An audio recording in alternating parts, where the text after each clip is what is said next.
Ako si Rapi Pinis, ARB household, panganay na anak ni Marilyn Pinis na isa sa binayaan na binigyan ng kluwa ng DAR. Ako ay 32 years old, may asawa at 2 anak sa elementarya.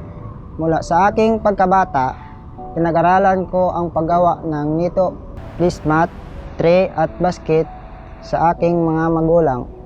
Hanggang sa ako ay matuto, gumising na ako ng maaga para kumuha ng nito or nito vine na mahalagang sangkap sa paggawa ng nito handicraft sa lugar na kung saan na-award ng DAR sa aking nanay. Monlaki women weaving their way to economic turnaround. Ibahay is a third-class municipality in the province of Aklan. According to the 2020 census, it has a population of 52,364 people, making it the third most populated town in Aklan. It is where Ibahay Upland Agrarian Reform Community is located, composed of 7 barangays: Aparicio, Monlaki, Naile, San Jose, Rizal, Naligusan, and Minaa. Barangay Minaa, being the farthest barangay, is approximately 58.4 kilometers away from Kalibo. There are assisted agrarian reform beneficiary organizations, ARBO, in the ARC, namely Aparicio Agrarian Reform Cooperative, Monlaki Agrarian Reform Cooperative, Rizal Agrarian Reform Beneficiaries Association, San Jose Agrarian Reform Beneficiaries Association, and Minaa Agrarian Reform Beneficiaries Association. Pagkakuha ko ng nito vine, nilagay ko muna sa bahay bago pumasok sa klase. Pagkatapos ng klase, saka ko kukunin at gumawa ng placemat, basket at tray. Sa isang buwan, nakapagtapos ako ng 20 placemat, 3 basket at 3 tray na ibinibenta ng nanay ko sa halagang 2,350 lahat.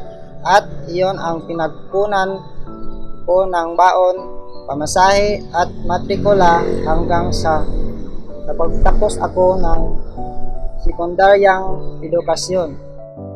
On December 15, 1999, the Monlaki Agrarian Reform Cooperative was organized with 35 women members and an initial capitalization of 500 pesos generated from the capital contributions and membership fees. In 20,000, they ventured in a consumer store and Nito weaving project extended by the former Congressman Allen S. Quimpo.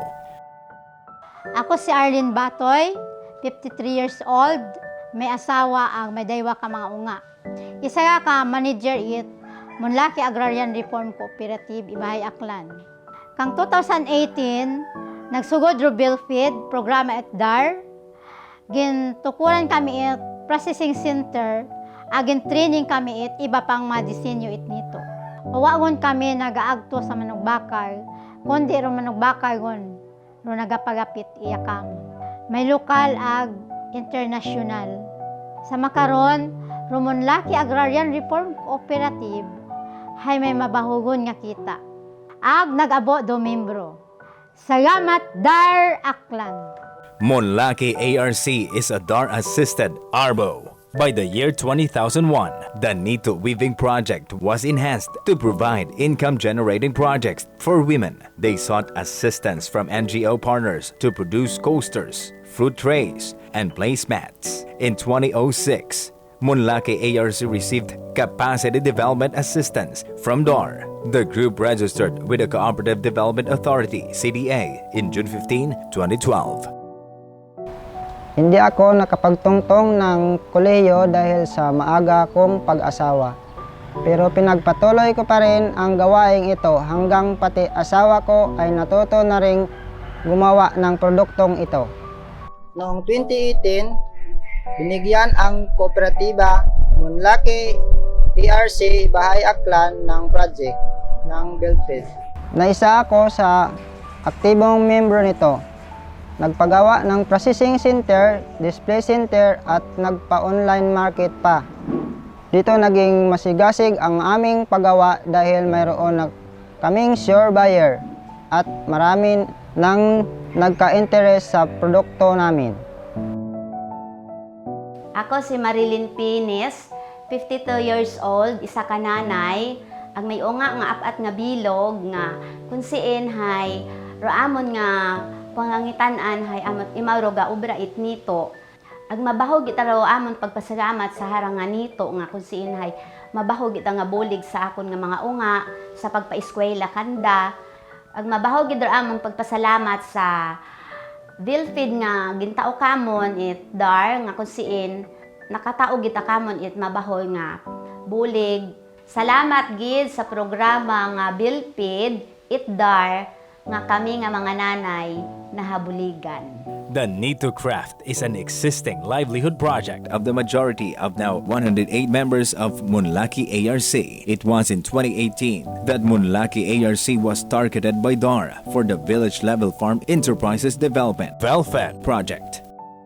The VELFED project is among the DAR's initiatives to enable the agrarian reform beneficiaries to produce market-competitive products through value addition, competently manage and operate their enterprises and livelihood activities, and actively participate in the industry level. Ako si Angeline F. Panagsagan, 23 years old, nagtapos sa kursong Bachelor of Elementary Education. Natapos ko ang kursong ito dahil sa pagninito.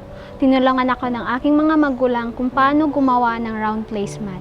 Habang kalaunan, unti-unti na akong nasasanay at ini-enjoy ko na ito, na naging dahilan kung bakit kumikita ako at nakakatulong ako sa aking mga magulang. Sa loob ng 2 araw, nakakagawa ako ng isang round placemat at pagkatapos ng 1 linggo, nakakagawa ako ng 3 round placemat na nagkakahalaga ng 330 na kabuuan na kung saan ginagamit ko ito para sa pang-araw-araw na nagastusin sa paaralan. Ito yung naging dahilan kung bakit nakapagtapos ako sa aking pag-aaral. Salamat sa DAR, especially sa Belfid Project dahil naipagtapos ko ang kurso kong tinahak na Bachelor of Elementary Education. Through VELFED, Munlaki ARC was able to access 300,000 pesos, which was utilized for the rehabilitation of the processing center, capacity development of the ARBO member weavers, and product enhancement. Likewise, the ARBO was able to access from the local government unit of Ibahay the amount of 70,000 pesos, and with the seed capital of ARBO amounting to 100,000 pesos used to acquire raw materials and other operating needs in the implementation of the project. Dito na kami nakapag-ipon hanggang nakapagpagawa ng sariling konkretong bahay at nakapag-sustento sa pagkain at pag-aral ng aking anak. Ako gali si Norma Kabatak nga may edad nga 64, senior citizen. Nagaobra it harang nito nga akong pangabuhian. Mabahogid nga bulig ro nito sa akong pagpangabuhi. Hararo akong ginabuan it pang-maintenance sa akong nga bugong nga sa high blood ag vitamins. Salamat gid nga abo sa project ra nga sa DAR nga Belfid. Nito Handicraft was the chosen product for the VELFED project. Nito vines bound in the forest of Munlaki and its neighboring towns. It is woven into hats, bags, food trays, purses, vases, and various decorative items by the members of the cooperative. It is not only the women folk that are engaged in this craft, but also their other family members, making it household industry in the community. Their products are now being sold in Boracay, Calibo, and Manila, showcasing their skills and creativity in Nito Handicraft. Sa panahon ng pandemya, hindi kami naepektuhang mga manggagawa dahil ang finished product namin ay binibili pa rin ng aming kooperatiba dahil nakapagbibinta pa rin ang kooperatiba online sa Arbo Mercado. Nang tulong ng DAR sa amin para maibenta ang produkto namin hanggang lokal at nasyonal. Ako si Junre Italia po ng Barangay of Munlaki, Ibahay, Aklan. Rong nito ay isa ka proyekto nga gitaoy nga nagalin sa aton nga DAR, Aklan. Agruharang nga BLPID production itaton nga Munlaki Cooperative ay isa ka mabaho nga gintao nga livelihood nga bigid sa aton nga mga kababayenan Dahil nga ni sa pandemic hay nadugaan sa dait mga trabaho, agro nito isaga nga nagtao katon it mabaho nga bulig. Ag salamat gid nga bo sa aton nga DAR. Salamat gid. Ang proyekto ng DAR, lalo na ang Belfield, ay malaking tulong sa amin na sa malalayong lugar. Ito ay naging daan para makilala ang aming kahusayan sa paggawa ng handicraft. Kaming 58 na mahusay na manggagawa ng kooperatiba, kami po ay buong puso na nagpapasalamat sa Belfield Project. Mabuhay ang DAR! Today, the members of the Munlaki Arbo are enjoying the fruits of their labor.